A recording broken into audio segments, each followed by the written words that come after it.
8वीं बार बिहार के मुख्यमंत्री बने नीतीश कुमार ने प्रधानमंत्री नरेंद्र मोदी पर जमकर हमला बोला है।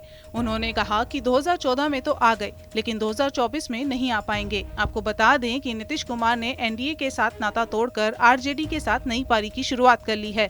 जहां नीतीश कुमार ने मुख्यमंत्री पद की शपथ ली, वहीं आरजेडी नेता तेजस्वी यादव ने बिहार के अगले डिप्टी सीएम के तौर पर शपथ ली। आप जरा सोचिए ना, हम लोगों का 15 में कितना सीट जीते थे, आज जब इन्हीं लोगों के साथ चले गए तो क्या हुआ है, 20 में क्या स्थिति हुई थी। बीजेपी कह रही है कि यहाँ भी 2025 तक नहीं रहेंगे। अब हम रहेंगे कि नहीं रहेंगे, क्या रहेंगे, उनको जो मन में आता है बोले, लेकिन इतना जान लीजिए कि 2014 में अब नहीं रहेंगे। इनके छोटे बच्चे रहते हुए भी ये हर महीने 50,000 कमाती हैं। घर से ही कैंडल मेकिंग बिजनेस करती हैं। आपको भी सीखना है और करना है, फिर क्यों देरी? फ्रीडम ऐप को अभी डाउनलोड करें। समाजवादी पार्टी के मुखिया अखिलेश यादव ने बिहार के मुख्यमंत्री और डिप्टी सीएम तेजस्वी यादव को मुख्यमंत्री और उप मुख्यमंत्री बनने पर ट्वीट करके बधाई दी। उन्होंने लिखा कि बिहार के मुख्यमंत्री के रूप में श्री नीतीश कुमार जी एवं उप मुख्यमंत्री के रूप में श्री तेजस्वी यादव जी को शपथ लेने पर हार्दिक बधाई एवं शुभकामनाएं। नोएडा की ग्रैंड ओमेक्स सोसाइटी में महिला से अभद्रता करने के मामले में फरार चल रहे आरोपी श्रीकांत त्यागी को पुलिस ने गिरफ्तार करने के बाद स्थानीय अदालत में पेश किया, जहां से उसे 14 दिन की न्यायिक हिरासत में भेज दिया गया है। अदालत से ले जाते समय श्रीकांत त्यागी ने घटना पर खेद जताया और सिर्फ खेद ही नहीं बल्कि महिला को अपनी बहन की तरह बताया। वो जो महिला वहाँ आई थी हमारी बालकनी के प्रेमिसेस में, उन्होंने अब उनसे हमारा जो भी विवाद हुआ, इस बात का तो हमें खेद है कि जिस तरह हमने आवेश में आके अभद्र भाषा का जो इस्तेमाल किया, नहीं करना चाहिए। महिलाएं हमारी बहन जैसी समाज में महिलाओं का स्थान जो है वो सम्मानित तो देखा जाता है, तो निश्चित रूप से तो गलती है। लेकिन वो स्थिति क्या पैदा हुई त्यागी जी कि आपको ये गलती हमसे हुई, तो हमें इसका एहसास भी है।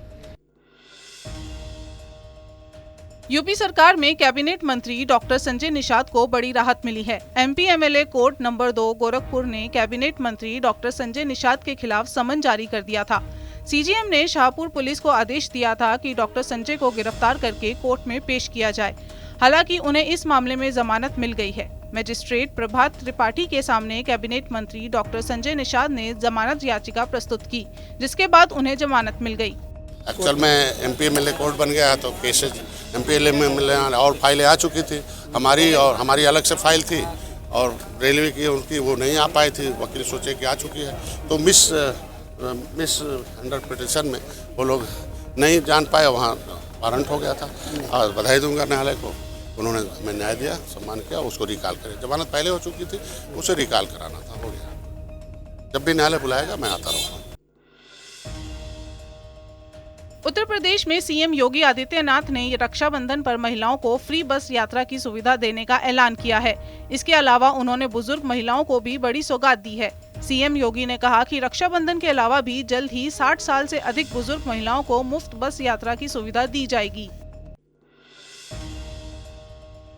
मेरठ के बहादुरपुर में रहने वाली अनु रानी सुविधाओं के अभाव में खेत में ही गन्ना फेंक कर जैवलिन की प्रैक्टिस करती थी।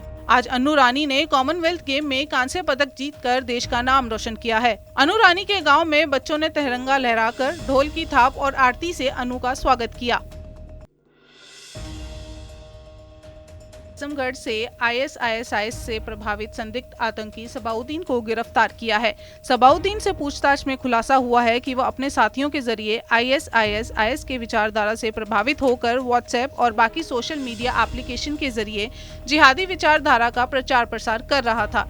इसके साथ ही ISIS से और युवाओं को जुड़ने के लिए प्रेरित भी कर रहा था।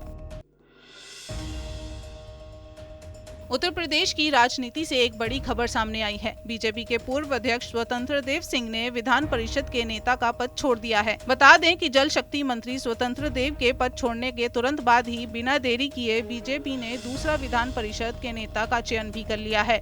सूबे के मुख्यमंत्री योगी आदित्यनाथ के डिप्टी सीएम केशव प्रसाद मौर्य को नया नेता चुना गया है। उत्तराखंड में भी पशुओं में लंपी बीमारी दिखने लगी है। हरिद्वार में अब तक 1000 पशुओं में लंपी बीमारी फैल चुकी है। इसी के साथ 35 पशुओं की मौत भी हो चुकी है। पशुपालन मंत्री सौरभ बहुगुणा ने बैठक कर बीमारी के रोकथाम के लिए बड़े कदम उठाए हैं।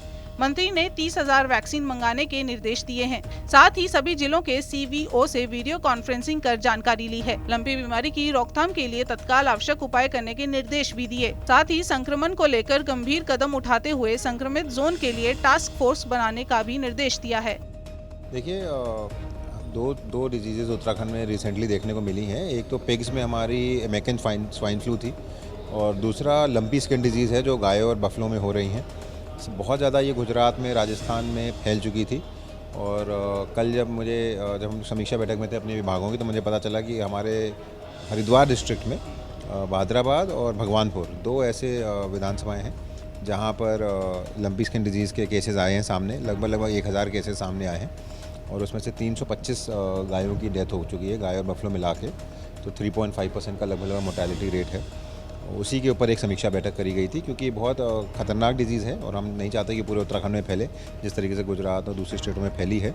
इससे इफेक्ट भी बहुत ज़्यादा हो रहा है कि जो हमारी एनिमल्स हैं उनका मिल्क प्रोडक्शन कम हो जा रहा है, उनकी इम्यूनिटी कम हो जा रही है और उनकी लाइफ स्पैन कम हो जा रही है। तो कोशिश यही थी कि आज एक सारे CVOs के साथ हमने कॉन्फ्रेंस में बात करी है। 30,000 हमने जो काउपॉक्स वैक्सीन है वो हमने ऑलरेडी ऑर्डर कर दी है। 16,000 उधम सिंह नगर के लिए दी जाएगी और 24,000 हरिद्वार के लिए दी जाएगी। इनके छोटे बच्चे रहते हुए भी ये हर महीने 50,000 कमाती हैं। घर से ही कैंडल मेकिंग बिजनेस करती हैं।